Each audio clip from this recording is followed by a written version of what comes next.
Bonjour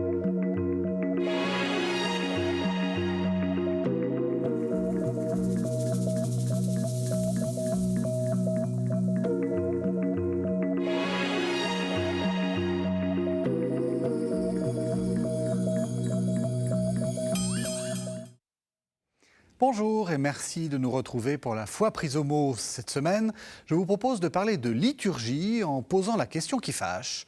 Quelle est la messe de toujours ? Est-ce celle qu'on nomme la messe en latin, la messe tridentine, le rite extraordinaire, formalisé au XVIe siècle ? Ou bien est-ce celle de Paul VI, formalisée dans les années 60, mais qui inclut d'antiques prières ou des rites très anciens ? Plutôt que de lancer un nouveau dialogue de sourds, je vous propose de poser différemment la question en s'intéressant à l'histoire de la liturgie, en regardant comment les différents rites sont nés, en évaluant dans quel contexte ils ont été pratiqués, en revenant sur ce fameux concept de tradition qui sert la plupart du temps de chiffon rouge pour les uns et pour les autres. Nous pouvons peut-être avoir un regard plus informé et nous l'espérons un peu plus nuancé sur les débats incessants. Alors pour nous aider à entrer dans l'histoire de la liturgie, deux invités. Laurence Pringuet, bonsoir. Bonsoir. Vous êtes docteur en liturgie, donc vous connaissez bien la liturgie. En théologie catholique. Et en théologie catholique. Et le père Marcel Metzger, bonsoir. Alors, on vous a déjà vu il n'y a pas très longtemps, hein, vous êtes venu nous parler des pères apostoliques, hein, mais vous êtes toujours, enfin pas mais d'ailleurs, et vous êtes toujours professeur émérite à la faculté de théologie catholique de l'université de Strasbourg. Alors peut-être pour commencer, j'aimerais qu'on fasse quelques définitions de base sur ce que c'est qu'une liturgie, sur ce que c'est qu'un rite, sur ce que c'est qu'un livre liturgique, etc. Alors peut-être pour commencer, Laurence Pringuet, c'est quoi la liturgie ? La liturgie... Ah, c'est la question, c'est pas simple, hein ? D'emblée. D'emblée, tout de suite. La liturgie, c'est surtout la manière de célébrer la foi chrétienne. C'est la prière de l'Assemblée, donc le peuple chrétien qui est réuni pour prier ensemble et pour célébrer divers moments, divers temps ou divers actes de la vie. Mais donc, je dirais que c'est surtout, on s'assemble, on se réunit ensemble, on s'assemble pour prier ensemble et célébrer ensemble. Qu'est-ce que c'est qu'un rite ? Et question peut-être subsidiaire, si on peut dire, et peut-être même préalable. J'aimerais même revenir un tout petit peu en arrière. Ah, vous voulez revenir ? Ah, ben alors revenez. Oui, c'est pour dire que le mot liturgie avait d'abord un sens profane. On le retrouve dans le Nouveau Testament à plusieurs reprises. C'est un devoir, c'est une pratique civile pour commencer. La Bible l'utilise pour parler du culte au temple, et les chrétiens l'ont repris, mais dans notre usage catholique, le mot n'est revenu vraiment que depuis le mouvement liturgique. Et les orientaux l'utilisent pour dire l'Eucharistie. Donc pour dire que le mot est très... Le mouvement liturgique, ça, il faut tout de suite qu'on le dise, parce que vous allez y revenir plusieurs fois. Qu'est-ce que c'est ? Le mouvement liturgique est apparu au milieu du XIXe siècle, dont Guéranger avec l'abbaye de Solesmes, parce qu'on se rendait compte d'un énorme décalage entre la pratique que l'on avait alors et ce que l'on avait découvert des textes anciens. Déjà au Concile de Trente, ils avaient fouillé dans les documents disponibles, ils ne sont pas allés assez loin, et c'est alors surtout au XIXe siècle qu'a eu lieu... les bénédictins y ont beaucoup contribué, la recherche des sources, les pères de l'Église et tout ça, et qu'on a découvert qu'il y avait là un décalage profond entre ce que disent les textes les plus anciens et la pratique qu'on avait.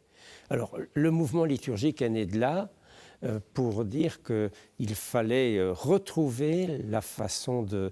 Oui, ou disons tout de suite que le culte, on ne disait pas liturgie, on disait le culte. Et le culte était perçu comme un devoir à rendre à Dieu, alors qu'on oubliait complètement la dimension qui est précisément liturgique, c'est le Christ nous introduit à la suite du Nouveau Testament, de l'Ancien Testament, il nous introduit dans la prière, comme vous avez dit, la prière de l'Église envers Dieu. Ce n'est pas simplement un pain-somme, c'est une action dans laquelle le Christ lui-même, alors l'Esprit Saint intervient, non? Aussi. Et alors justement, c'est parfait parce que c'est vous qui allez avoir la question que j'allais poser au Père Metzger. Du coup, liturgie, c'est pas uniquement le culte et c'est pas uniquement le rite. C'est beaucoup plus large en réalité. Est-ce que vous êtes d'accord avec ça? Tout à fait. Le rite, on a gardé des représentations du Moyen-Âge, ce concept que la liturgie se réduit au rite, à un acte précisément. Oui. Mais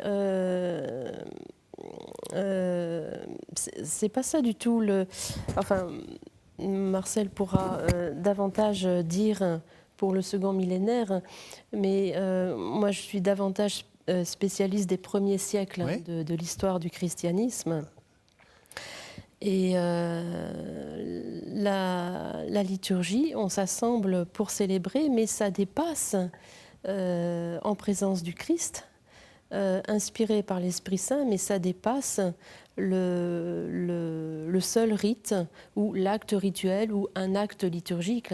La liturgie, c'est plus un ensemble qui ne se réduit pas à un moment particulier. Et par exemple, si je prends deux amis, nous ouvrons la Bible et nous prions avec la Bible, par exemple, est-ce que je fais partie de la liturgie? Tout à fait. Même si je ne suis pas là en train de prendre le missel, voilà. Mais la liturgie, on peut aussi tout à fait la vivre à la maison, au sein de la famille ou entre amis. Il ne faut pas forcément être ou aller dans une église, dans un bâtiment religieux pour vivre une liturgie. Il y a des moments plus solennels, hein, comme par exemple l'Eucharistie dominicale, Oui. où là, ça dépasse le cadre familial, donc où tout le peuple chrétien s'assemble et se réunit ensemble.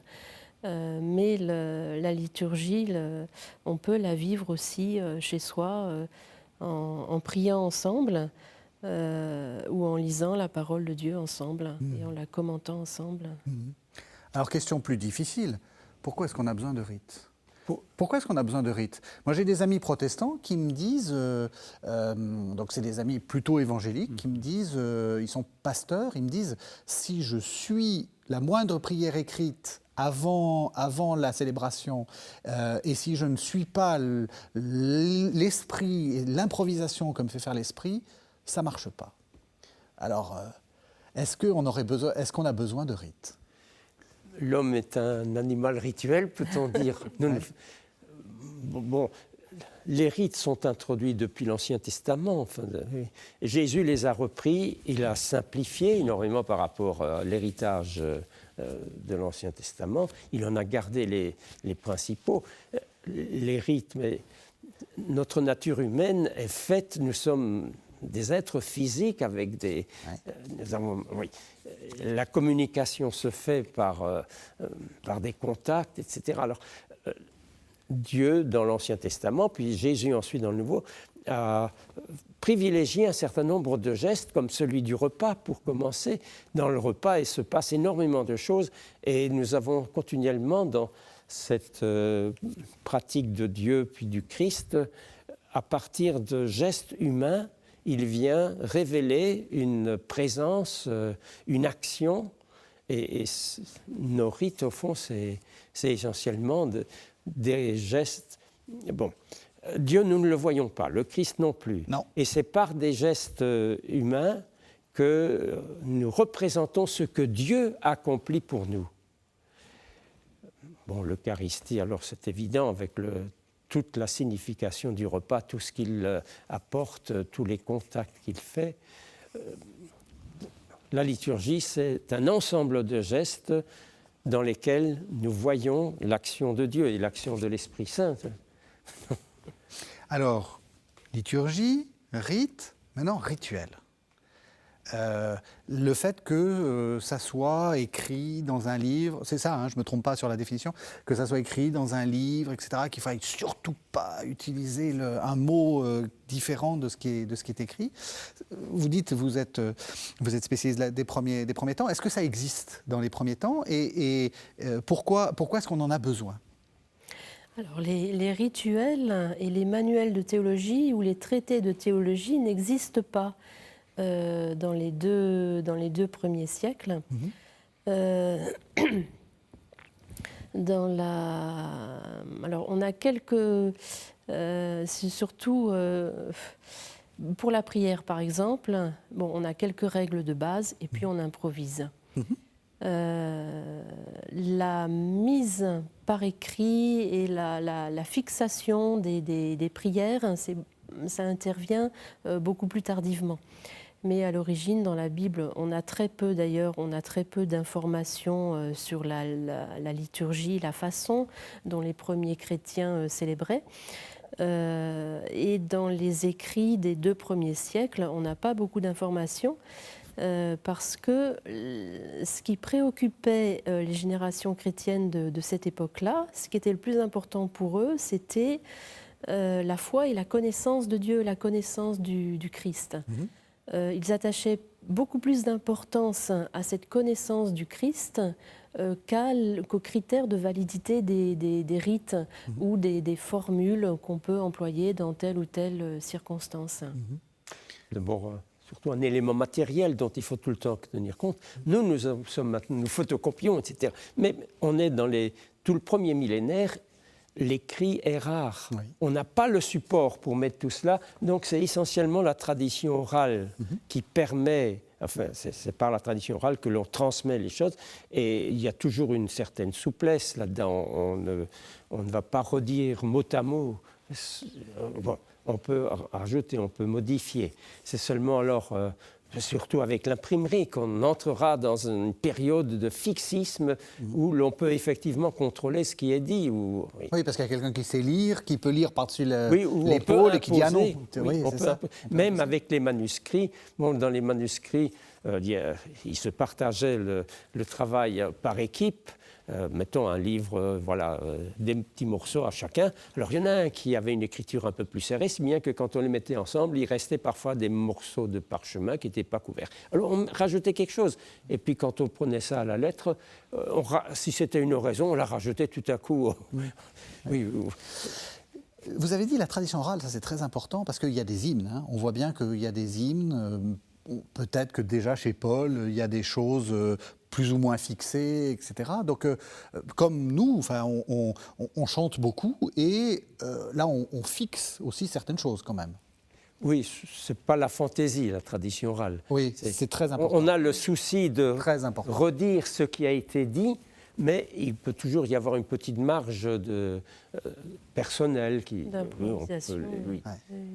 Il y a le souci de redire. Oui, on a déjà l'exemple chez saint Paul, dans l'Épître aux Corinthiens, quand il dit « moi, je vous dis ce que j'ai reçu », et il essaye de le faire conformément à ce qu'il avait entendu. Bon, l'oreille peut parfois être un peu déficiente, mais on cherche à... Voilà. Vous êtes d'accord ? Oui, c'est une improvisation, mais en même temps, on ne dit pas n'importe quoi. Il y a, comme Marcel expliquait bien, il y a une tradition orale. Et Paul, je vous ai moi-même transmis ce que j'ai moi-même reçu. Donc, il y a quand même une ligne rouge. Enfin, un fil conducteur, un fil rouge. Les missels, c'est à partir de quand, parce que ça a été un grand truc, la querelle des missels, etc. C'est à partir de quand que ça existe, cette idée qu'il y ait une sorte de compendium où il y a tout, si on peut dire. Hein. Ça date de quand, ça ? Le missel est une invention du Xe, XIIe, XIIIe siècle. Donc pendant un millénaire, on a fait ça. Ou plutôt, faisons la comparaison avec ce que nous utilisons actuellement. Nous avons actuellement un livre pour le président et des livres, un ou des livres pour les lecteurs. Oui. À l'origine, quand on a commencé par mettre à écrit, la première chose qui était mise par écrit, c'était les lectures, c'était la Bible. Oui. Et puis, et puis alors les chants aussi, on a les grands antiphonaires que l'on voit encore dans les couvents ou dans les musées. Oui, la prière liturgique elle-même a été mise par écrit, mais était-elle, est-ce que le président lisait à partir d'un texte? On ne sait pas très bien le dire. Bon, le missel a été inventé autour du Xe, XIe siècle avec la messe sans assemblée. À cette époque-là, on avait le souci de prier pour les morts, de les libérer du purgatoire, et on multipliait les messes pour les défunts. L'abbaye de Cluny, d'ailleurs, dans cette abbaye autour du Xe siècle, on se vantait de ne jamais interrompre la célébration de messe. Ils s'en disaient tout le temps, les uns après les autres. La messe perpétuelle. Oui. Mais c'était une messe sans assemblée. Et pour cela, il fallait que le prêtre dise tout ce qu'il fallait dire. Donc, on lui met dans un livre tout ce qui fait partie de la messe. C'est lui qui dit tout. Bon, à partir de là, ce sera le modèle d'ailleurs pour la façon d'imaginer la messe. À partir de là, on redonnera un peu quelque chose au diacre et au sous-diacre, mais j'ai encore connu comme gosse les messes, même les grands-messes de l'époque. Le prêtre à l'autel lisait l'évangile, même s'il y avait un diacre, le diacre le lisait de son côté, le proclamait de son côté. On en était oui. Et ce qu'il y avait alors aussi, mes souvenirs un peu difficiles de servant de messe, et pas très grand, et puis le missel était posé sur un pupitre. Et quand le prêtre était de grande taille, le pupitre était assez grand. Et il lisait l'évangile à gauche de l'autel et l'épître à droite. Et donc il fallait, après la lecture de l'épître, que le servant de messe prenne le pupitre avec le missel dessus et le transporte de l'autre côté. Alors les parquets des autels étaient souvent en bois, les sœurs les avaient bien cirés, et le risque était que tout à coup, on perde l'équilibre et que le missel dégringole. Oui. Bon, et après ça, le prêtre, après l'évangile, il le rapprochait un peu de lui. Donc, il y avait une raison à tout ça? Mais on ne faisait Pourquoi lire au nord Alors, au nord, c'est parce qu'auparavant, la proclamation se faisait au nord et on avait l'idée que vers le nord, c'est vers les païens. Il faut proclamer l'évangile pour les païens. Donc, on imaginait cela. Enfin, c'était quelque chose d'artificiel. Oui, parce que les païens ne sont pas particulièrement au nord. Enfin, à l'époque, on ne savait pas qu'ils étaient encore ailleurs. Hein. Oui. Je veux dire, pour un Parisien, le nord, c'est Strasbourg. Ah non, nous sommes à l'est, nous. Est-ce qu'il y a des traces de tout ça? Comment est-ce qu'on... Parce que le père Metzger nous dit, oui, il n'y a pas de missel, mais c'est quoi les sources? Est-ce qu'il est en train de nous intoxiquer alors qu'il y a des vrais missels qu'il ne veut pas nous montrer, mais qui en fait existent bien? Oui, les sources, vaste sujet. Le missel, comme disait les missels, hein, comme disait Marcel, donc c'est une apparition très tardive dans l'histoire, hein, dixième. Pardon, on dit le missel complet pour signifier qu'il contient tous les livres. Voilà, c'est ça. Oui. Donc très tardif. Au début de l'histoire de l'Église, il n'y a aucun missel. Les sources qu'on a pour les prières liturgiques, pour la manière de célébrer, pour les rites qui sont pratiqués, le sens qui leur est donné. Par exemple, prenons la Bible. Mm-hmm. Il y a excessivement peu d'informations liturgiques dans la Bible. Oui. Et on a ça dans toutes les sources du IIe siècle. Par exemple, prenons aussi la Didaché. On a quelques informations sur le baptême, quelques informations sur l'Eucharistie, mais c'est vraiment très sommaire, c'est le minimum qui est donné. Pour la Didaché, la moitié du document consiste à exposer la doctrine des deux voies, donc qui est une catéchèse qui est destinée à des fidèles, donc à des chrétiens d'origine païenne. Oui. Donc les formulaires utilisés, les rites utilisés et le sens qui leur est donné, dans les documents des 2 premiers siècles, on a très peu d'informations. Irénée de Lyon, on a excessivement peu d'informations. Donc là, on est en 180 à peu près. Oui, IIe siècle, la fin du IIe siècle, excessivement peu d'informations. Alors, la raison en est que Irénée donc c'est le genre littéraire de son œuvre. Donc c'est une apologie de la foi chrétienne, la réfutation des diverses thèses gnostiques, l'exposition de la vraie foi. Donc le genre littéraire qu'il utilise n'est pas propice à un exposé de la manière de célébrer des chrétiens. Mais on peut quand même glaner chez Irénée quelques informations. Ensuite, il y a Justin de Naplouse qui là doit répondre dans une supplique à l'empereur. Il révèle un petit peu plus qu'est-ce que les chrétiens font exactement quand ils se réunissent, qu'ils célèbrent le baptême et l'Eucharistie.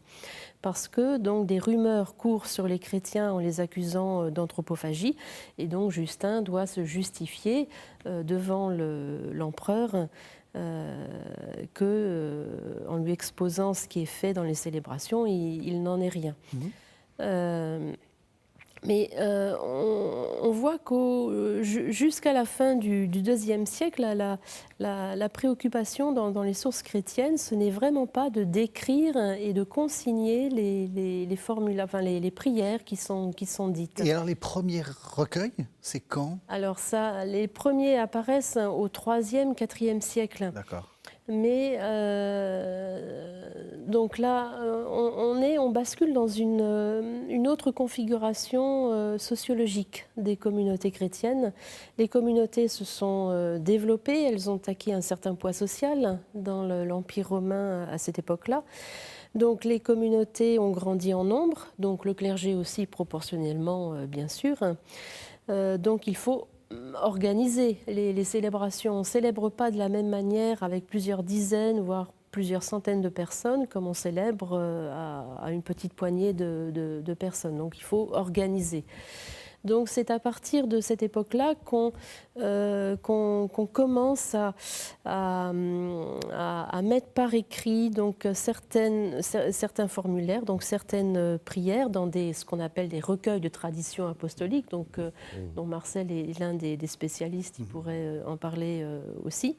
Il en a longuement parlé dans une autre émission. Oui, mais ce sont des recueils, des collections, c'est pas tellement des manuels. D'ailleurs, on peut se demander pourquoi est-ce qu'on a mis par écrit. Oui. Parce qu'auparavant, vous évoquez les ministres des assemblées, ils grandissaient dans l'assemblée, donc la manière de dire la liturgie était permanente, était bien tracée, elle était constante. Donc ils apprenaient par leur présence, par leur participation. C'est assez beau ce que vous dites. C'est un peu comme l'apprenti chez le forgeron, il apprend et puis finalement il devient maître. C'est un peu ça. On apprenait par la pratique en fait. Même encore au 8e siècle et au-delà, les prêtres se formaient ils étaient chez un curé et puis ils étaient apprentis. C'est assez beau. Chez lui. C'est assez beau. Oui. Et alors on a l'impression que certaines mises par écrit devaient répondre, parce qu'il y a eu des déviations. On essaye de dire comment il faut dire exactement, parce que d'autres le disent de travers. Mais le fait même de participer régulièrement à la liturgie nourrissait la mémoire des participants et donc de ceux qui allaient présider par la suite. Oui, et redisons-le, vous l'avez déjà dit, mais la tradition orale, c'est pas n'importe quoi. Au contraire.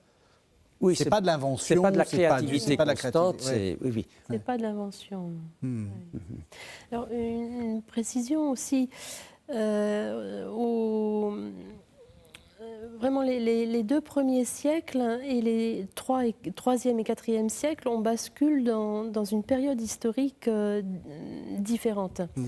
Au IIe siècle, les communautés chrétiennes évoluait encore en milieu juif, jusqu'à peu près au milieu du IIe siècle. Et donc les rites qui étaient effectués... Alors, à cette époque-là, le septénaire n'existait pas non plus. Donc, comme célébration, on avait principalement le baptême et l'Eucharistie. Ouais. Et donc le baptême et l'Eucharistie, donc tout ça se faisait dans un contexte culturel juif et sémite. Donc les prières, les invocations à Dieu, on avait tout l'héritage du judaïsme ancien qui était là, qui était utilisé, auquel on avait recours. Mais à partir du moment où 3e et 4e, enfin ça commence déjà à partir du milieu du 2e siècle, mais qu'en 3e et 4e siècle, on a un christianisme qui passe de la sphère culturelle juive et sémite à une autre sphère culturelle, alors grecque, syriaque, mais bon, les Syriens sont de culture sémitique. Mais je crois que les historiens n'ont pas encore bien mesuré l'ampleur des changements qui ont eu lieu quand le christianisme, les historiens de la liturgie, je parle, quand le christianisme change de sphère culturelle. Là, à ce moment-là, il y a des adaptations parce que, par exemple, pour donner un petit exemple, l'eau du baptême. Pour un juif, on peut utiliser de l'eau de rivière, Oui. ça lave la souillure corporelle Oui. du péché. Pour un grec, ça ne fait pas partie de ses croyances culturelles. Ça fait pas sens. Possible. Oui. Ça n'a pas de sens. Oui, c'est ça. Donc, on va mettre en place pour donc, les fidèles issus de cette sphère culturelle donc, et des fidèles donc, grecs, de culture grecque, et qui sont en plus d'origine païenne, donc, dont l'esprit est encore marqué de beaucoup de croyances dans l'eau. On ne sait pas trop ce qu'il y a dans l'eau. Il y a des divinités maléfiques pour la plupart, donc, et d'où on met en place des aménagements, des adaptations sur l'eau pour les païens venus, pour les fidèles venus du paganisme grec. On va mettre en place des épiclèses. Chose qui n'existait pas. Donc, les épiclèses, hein, c'est des... Oui, voilà, on invoque la puissance de Dieu pour que l'eau... voilà. Au fond, les Anglais, oui. Le monstre du Loch Ness, ça correspond oui, à ça. oui. Toujours l'idée qu'il y a Oui, oui. dans... Oui, des sortes de... Et d'ailleurs, tous les fleuves sont représentés par des personnages Oui. qui sont à l'intérieur. Oui. Tandis que dans le judaïsme, l'eau est une création l'eau de est une- Dieu. Voilà, tout Et à donc, fait. donc on pourrait presque dire que l'épiclèse est une sorte d'exorcisme, là, enfin, ou quelque chose Alors, qui... pas seulement, oui. Ça a une dimension d'exorcisme, mais pas seulement parce que pour un grec, donc, en continuant sur cet exemple, pour un grec, l'eau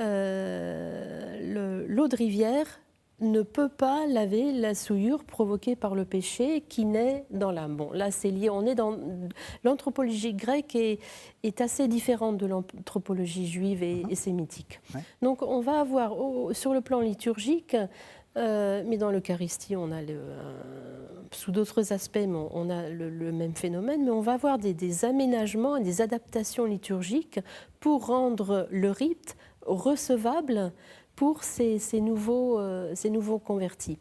Et quand le christianisme passe dans cette nouvelle sphère culturelle où la plupart des fidèles, donc grecs, où la plupart des fidèles viennent d'un paganisme ambiant, avec des croyances et des superstitions qui font partie de leur patrimoine culturel.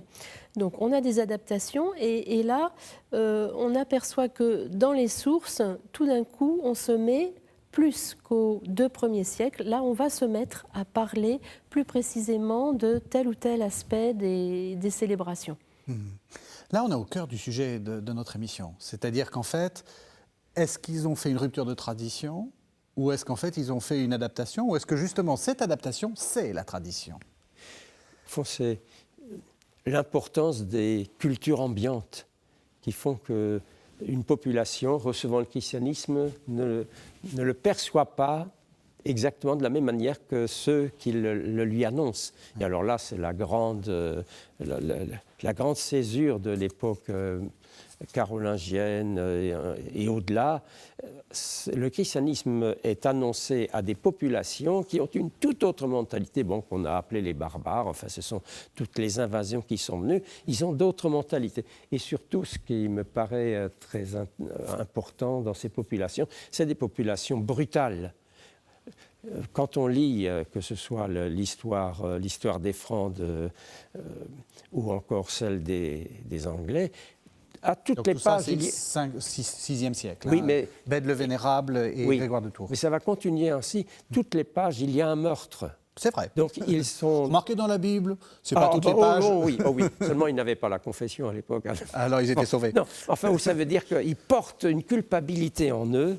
Et ce qui me paraît intéressant à relever aussi, c'est que, bon, dans les évangiles, l'évangile de saint Marc, l'annonce de Jésus, le royaume de Dieu est venu, convertissez-vous et croyez à la bonne nouvelle. Oui. En latin, le convertissez-vous, c'est penitemini, oui, qu'on a traduit par faites pénitence. Oui.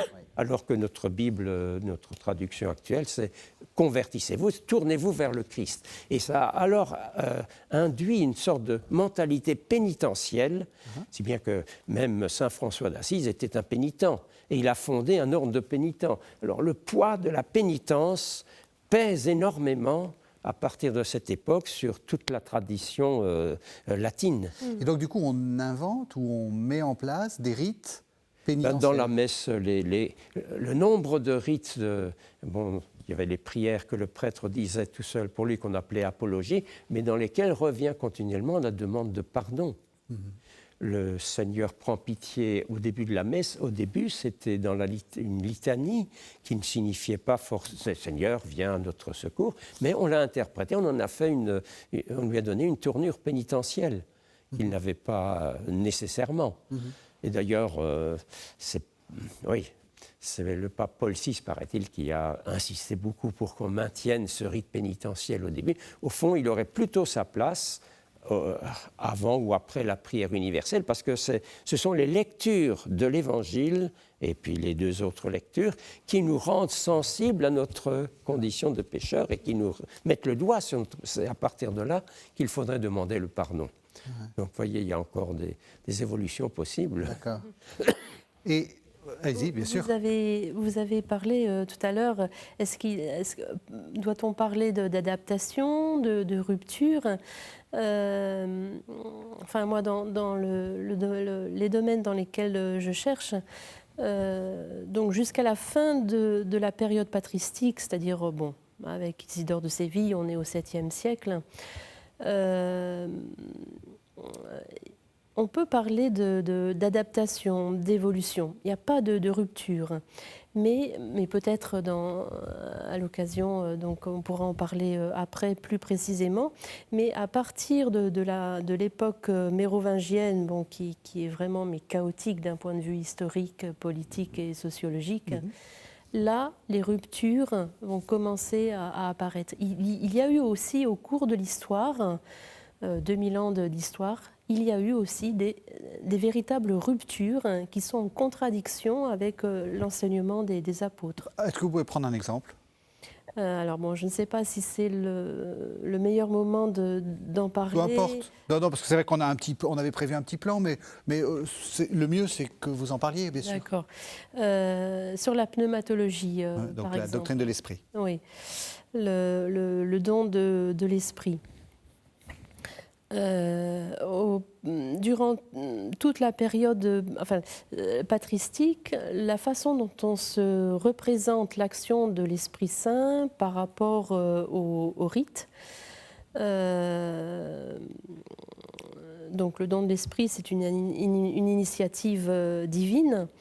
Le rite ne cause pas, comme les théologiens scolastiques le diront, le rite ne cause pas le don de l'esprit. Le phénomène qui se passe, pour résumer très schématiquement, au début de la période mérovingienne, on compile donc dans des recueils, dans ce qu'on a appelé les sacramentaires, on compile plusieurs traditions qui sont d'origine très diverses, donc des traditions anciennes. Et il y a des traditions qui n'avaient par exemple que le baptême, pas la confirmation.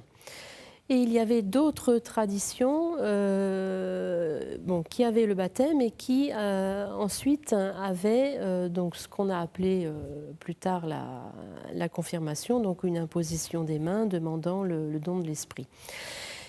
ces différentes traditions qui avaient leur propre cohérence théologique et liturgique se sont retrouvées ensemble et leurs prières et leurs rites se sont retrouvés ensemble, compilés dans des sacramentaires, donc ces recueils où on ne s'interrogeait pas, où on ne prenait pas on n'avait pas le souci donc en fait, on a amalgamé, on a mélangé les traditions ensemble. D'accord. Ce qui fait que à l'époque mérovingienne, les théologiens s'interrogent, mais pourquoi le don de l'esprit est donné un morceau au baptême et pourquoi le don de l'esprit est donné un morceau à la confirmation. Il n'y a pas que les théologiens mérovingiens. Moi, je me suis toujours posé cette question-là. Mais ce genre de problème ne s'est jamais posé ni au début de l'histoire chrétienne et durant toute la période patristique. On faisait la célébration baptismale.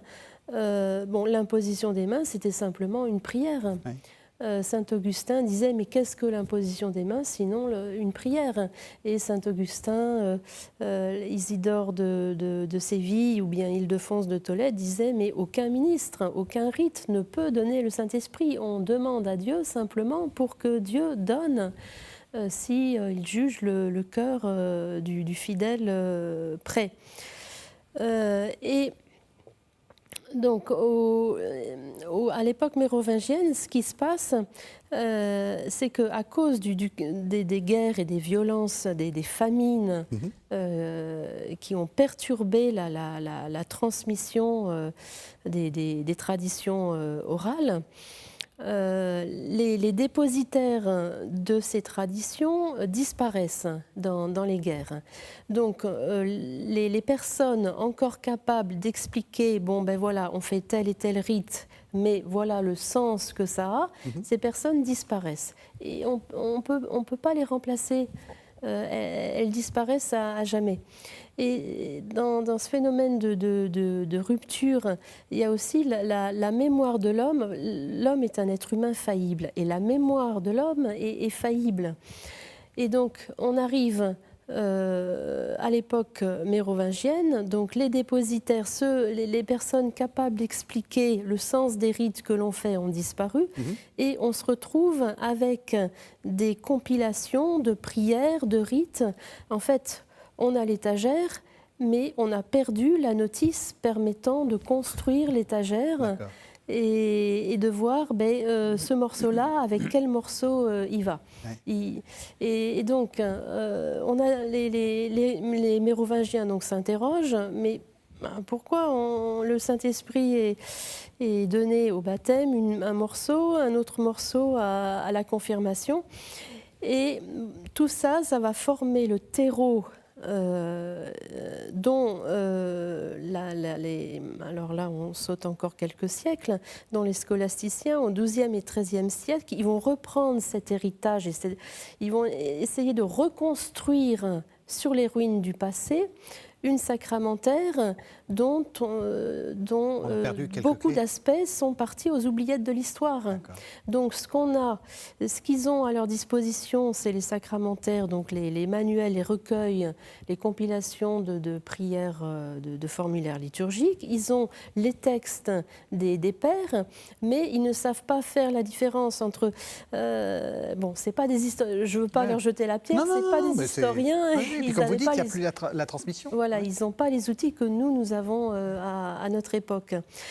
Donc toute cette reconstruction qui a intégré des ruptures à l'époque mérovingienne, ils vont systématiser tout cela au XIIe et XIIIe siècle, ce qui fait que, et on est encore marqué par leur théologie encore aujourd'hui, ce qui fait que on a fait du rite, enfin ces théologiens ont fait du rite un objet qui contient la grâce de Dieu et que le clergé a pour mission de transmettre au peuple chrétien parce qu'il est le seul habilité à faire ces rites. Mais au niveau pneumatologique... théologiquement, ça n'a pas de... Ce concept de rite, alors rite, le baptême causant une partie du don de l'esprit et la confirmation causant une autre partie du don de l'esprit, c'est complètement étranger. L'Esprit Saint n'est pas d'accord. Hein. Non, l'Esprit Saint n'est pas d'accord du tout. Qu'est-ce que vous diriez, vous? Parce que c'est une question qu'on Oui. peut poser, hein, par exemple. Est-ce que, j'ai été, mettons, baptisé, mais dans ma vie, je n'ai jamais été confirmé, supposons. Est-ce que j'ai pas tout du don de l'Esprit? Bon, le baptême lui-même contient des onctions. Et on invoque le don de l'Esprit Saint au moment du baptême. Alors là, vous touchez une des graves questions. Alors, on a insisté sur la confirmation, c'est surtout pour avoir le chiffre de 7 des sacrements. Alors que baptême et confirmation, c'est un même rituel. D'ailleurs, maintenant, pour le baptême des adultes, c'est remis en évidence, bien que certains évêques dissocient de nouveau. Ce qu'on appelle confirmation est donné lors du baptême des adultes. Pour que l'ordre soit respecté, on approche de l'Eucharistie après avoir reçu l'Esprit Saint. Mais dans le même ordre d'idées, je voudrais aussi apporter encore, rendre attentif à un autre aspect, c'est celui des ordinations. À partir du Xe siècle, on introduit une remise de pouvoir. Auparavant, comme vous disiez, pour l'Esprit Saint, l'ordination, c'est essentiellement une prière, le don de l'Esprit Saint à la personne pour qu'elle puisse accomplir son ministère. Et alors, au Xe siècle, dans le livre liturgique qui s'appelle le Pontifical Romano-Germanique du Xe siècle, oui, on voit apparaître la formule pour l'ordination des prêtres, reçoit le pouvoir de faire l'Eucharistie pour les vivants et les morts. Et pour le diacre, reçoit le pouvoir de lire l'Évangile. Déjà, les autres paroles de l'ordination sont des prières. On demande à Dieu d'agir. Et ici, reçoit le pouvoir. Qui parle? C'est l'évêque qui parle, mais il ne dit pas qui donne ce pouvoir. On est aussi dans la mentalité féodale. Oui, alors là, c'est un autre aspect de toute cette époque. La société modèle le fonctionnement de l'Église. Les chefs de l'Église sont les princes, au fond. Oui. Bon, alors, à la papauté, les évêques les évêques, dans la mesure où ils sont nommés par les seigneurs, ils ne peuvent pas trop, mais le pape essaye de retrouver son indépendance par rapport à tous ces princes. On est là dans un fonctionnement qui est un type de pouvoir, de type féodal. L'Église devient une société qui donne elle-même les pouvoirs. Elle s'attribue au fond les fonctions de Dieu. Hein. Oui, tout à fait. On arrive un peu vers la fin de l'émission. Il nous reste encore une dizaine de minutes. Mais alors du coup, qu'est-ce qui se passe avec Saint Pie V, avec ce fameux rite tridentin? Est-ce qu'on peut dire qu'il est beaucoup plus traditionnel que tout le reste? Ou est-ce que, comme vous continuez à nous l'expliquer, là, à chaque fois, c'est très très parlant, vous faites le lien perpétuel avec la société, avec l'évolution de la société. Est-ce que là, finalement, on peut dire que Saint Pie V s'abstrait de cela, ou au fond, il ne fait que reprendre ce que la société de l'époque attend de sa liturgie? Bon, Saint Pie V n'a au fond rien inventé. Le missel existait déjà au moins 4 siècles, et c'est ce que je disais tout à l'heure, à savoir, il réunit à l'intention du prêtre qui célèbre sans assemblée toutes les fonctions. Il y a les chants, mais les chants, il ne les chante pas, il les dit. Oui. Donc ce livre existe déjà depuis 4 siècles, et ce qui a été fait au Concile de Trente, c'est d'uniformiser. Il y avait les différents ordres religieux chacun avait son missel. Oui. Et alors, Pie V choisit le missel dit de la curie romaine, ce que les membres de la curie, un clergé qui était sans peuple aussi, leur façon de... Le livre qu'eux utilisaient, il institue comme étant le livre de base pour toute l'Église latine. C'est très paradoxal, on est au moment des grandes découvertes, c'était le moment de créer de la diversité. Et là, on crée de l'uniformité. Oui, et ce qui est allé dans ce sens, c'est le pouvoir imprimer les livres. Donc, on perd l'espèce d'indépendance, si on peut dire, qu'avait la tradition écrite. Et on sent qu'on peut imposer maintenant un même texte à tout le monde. Auparavant, même déjà les sacramentaires étaient recopiés quantité de fois, mais il pourrait toujours y avoir des petites différences, tandis qu'avec l'imprimerie, maintenant, c'est fini, c'est figé. Et le but alors, c'était d'imposer, c'était une réforme que faisait le Concile de Trente, et pour cette réforme, pour l'imposer, il utilise alors les moyens que lui donne l'imprimerie. Et alors, réciproquement, alors je vous fais sortir vraiment de votre période, hein, puisque je vais vous faire parler de Vatican II. Est-ce qu'on peut dire que Vatican II innove énormément ? Justement, avec ce que dit le père Metzger du mouvement liturgique, au contraire, on a l'impression que c'est un mouvement très conservateur, en fait, puisqu'on on ressort des vieilles prières, on retrouve des vieux rites. Ah oui. Le fait, pour la réforme liturgique qui a suivi le Concile, le fait d'avoir puisé dans des très anciennes traditions, beaucoup de formulaires pour présenter 3 prières eucharistiques à côté de la première, hein, qui est le canon romain. Ça a apporté beaucoup de richesse et de diversité. Justement, ensuite, ce que vous dites est important, pardon, je vous coupe. L'une des prières possibles, hein, en dehors du canon romain, hein, la prière 1, oui. C'est quelque chose qui en fait est plus ancien que le canon romain, puisque c'est une prière dont on dit qu'elle remonte à saint Hippolyte. Oui, oui. Mais pour ce concept, on aurait tendance à penser plus c'est ancien, plus c'est vrai. Oui. Certains le disent pour la messe tridentine de Saint Pie V. Vatican II a puisé à des sources encore plus anciennes, mais attention à ne pas tomber dans les nombreux pièges que ce concept recèle. Oui, par exemple. En fait, donc en 2000 ans d'histoire chrétienne, on s'aperçoit que sur le plan liturgique, des nouvelles prières ou des adaptations ou des aménagements sont toujours des aménagements particuliers, c'est-à-dire qui interviennent à un moment donné particulier de l'histoire pour répondre à des situations particulières. Donc ces aménagements, ces évolutions n'ont pas vocation à être éternelle. Et ce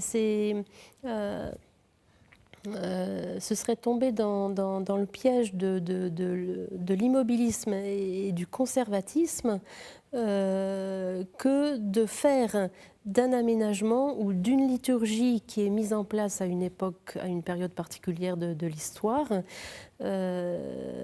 si on le sacralise, si on le pérennise, si on l'impose comme manière de célébrer uniforme pour toute l'Église universelle, là, le piège, c'est de tomber dans un immobilisme et un conservatisme que Jésus lui-même a combattu avec les pharisiens dans l'Évangile. Un aménagement, par définition, c'est particulier pour une période particulière, pour répondre à une situation particulière. Oui, et vous nous avez bien montré que chaque chose dont on pourrait presque faire une note de bas de page pour dire ça a été inventé à tel endroit, voilà. ou mis en place à tel moment pour répondre à telle question, voilà. etc.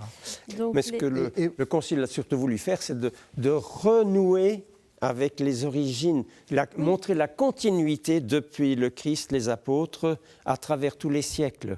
Et si on prend la liturgie latine, dans les 2-3 premiers siècles, elle était en grec. Donc le missel comme tel déjà n'existait pas. Et même, on en a gardé le Kyrie eleison qui est resté en grec. Mais voilà, la seule chose, mais pour bien montrer que les origines étaient différentes. Mais le sens même, l'essentiel de la célébration depuis le Christ, les apôtres, depuis la scène, et par la suite, c'est maintenu, et il fallait dépoussiérer, un peu comme les cathédrales, je ne sais pas ce qu'ils ont pu faire à Notre-Dame de Paris, mais combien de cathédrales ou d'autres monuments ont été baroquisés ou recouverts de beaucoup d'éléments. Il s'agissait pour le Concile de retrouver l'essentiel, et de voir ce qui est permanent depuis les origines. Et alors, c'est vous qui me l'avez appris, paradoxalement, le geste, par exemple, sur lequel certaines critiques se sont focalisées, de recevoir dans la main l'Eucharistie, il est plus traditionnel que dans la bouche. Ah oui, oui, oui, oui. On a chez les pères de l'Église du IVe siècle plusieurs témoignages tout à fait évidents où ils expliquent, tu prends pose ta main droite sur ta main gauche pour en faire un trône sur lequel le prêtre ou le diacre va déposer le pain eucharistique. Ça, Puis la communion dans la bouche, oui, j'ai évoqué tout à l'heure les barbares, etc., du Xe, XIe siècle et au-delà. On ne voulait pas ils avaient encore des mentalités profanes, enfin oui, comment on appelle ça? Païens, allez, dites-le. Oui, oui, oui. Donc on voulait éviter, par exemple, qu'ils utilisent l'huile sainte de façon magique. Païenne. Oui, voilà, c'est magique que je voulais dire. Et alors on leur a enlevé le maximum de choses. On a évité les gestes pour qu'ils ne pervertissent pas les usages. Alors on a dit il vaut mieux ne pas leur... D'ailleurs la communion était si réduite au XIIe siècle encore. Le fameux concile de Latran IV institue la communion pascale pour qu'on communie au moins une fois par an. Mais autrement, les gens, les fidèles ne communiaient pas. Ouais. Donc ça, c'est pas voulu par le Christ, ça. Oui. Et sans parler de la communion au calice, qui a alors complètement disparu. Ouais. D'un mot, parce qu'on arrive à la fin. Non, allez-y, allez-y. Peut-être pour apporter... C'est vous qui allez avoir le mot de la fin. Pour apporter un petit complément à ce que disait Marcel sur la communion, il y a aussi un phénomène que beaucoup ignorent, c'est que à l'heure actuelle, depuis que le christianisme est passé en sphère culturelle grecque d'origine païenne, oui. L'accent aussi a été mis, un des centres de l'Eucharistie, c'est... La transformation des dons en chair et sang du Christ. Oui. Mais ça apparaît à une période de l'histoire, mais avant, comment ça se passait? Et avant, on oublie trop souvent que l'Eucharistie, c'était d'abord un repas, oui. Et que ensuite, dans l'histoire, à un moment déterminé de l'histoire, on a focalisé l'aspect essentiel de la messe sur cette transformation. Oui. Mais cette transformation n'existe pas en milieu juif. Oui. Et cet aspect de repas et de communion, le repas, dans le judaïsme, c'est le plus haut degré de communion entre les hommes, et entre les hommes et avec Dieu. Mais tout cet aspect de repas fraternel, de communion fraternelle, tout ça, cet aspect de focaliser l'Eucharistie, le moment le plus important de l'Eucharistie, sur la transformation des espèces, ça... Donc il est important de faire de l'histoire. Oui, mais plus important encore, dès le début, on mettait l'accent sur la transformation des participants qui deviennent corps du Christ. C'est inscrit dans le canon romain. Donc il n'y a pas... que nous recevions le pain et le vin sanctifiés, corps et sang du Christ, pour en devenir, nous, corps du Christ. Voilà.